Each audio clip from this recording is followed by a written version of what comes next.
one of the Old Testament commentaries says about Moses that he considered himself the least of all people. Now, people would say, well, Moses, you've been chosen by God as the lawgiver to lead the people of Israel. How can you consider yourself the least? Okay? And Moses' response was, if anyone else had been given the graces that I've been given, they would be far better than me. Okay? It's kind of like that attitude of St. Francis, who could look at a condemned criminal and say, there but for the grace of God go I.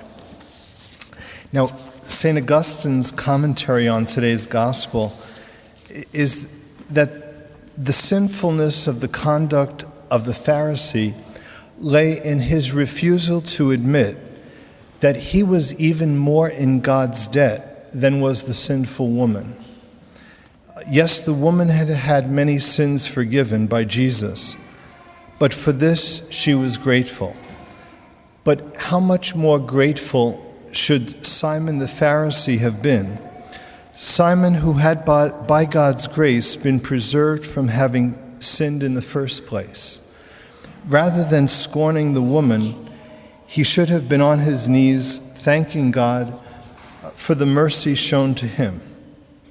Like St. Augustine says that when we examine our conscience, we should be grateful to God for all the sins we did not commit. To thank God for all those sins that he delivered us from by his grace and only by his grace.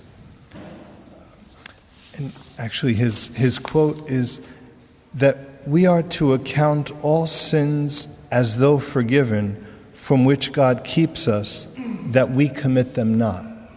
We are to account all sins as though forgiven, from which God keeps us, that we commit them not. So that's why the Pharisees had a greater debt to God than the sinful woman, because preservation from sin is a greater grace than to fall and to get up again. Okay. Obviously, that's shown in the person of the Blessed Virgin Mary.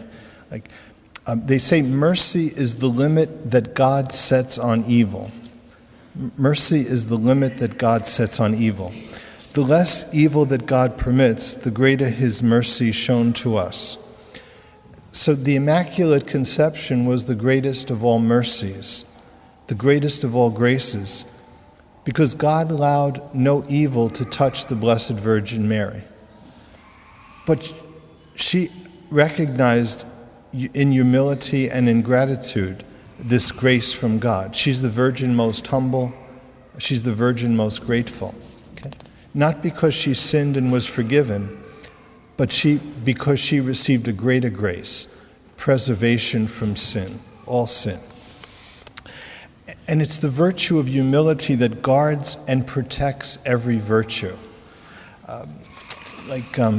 They say when the Empire State Building was completed, well, at the time it was the tallest building in the world, and the engineer was asked what was the most important part of the project.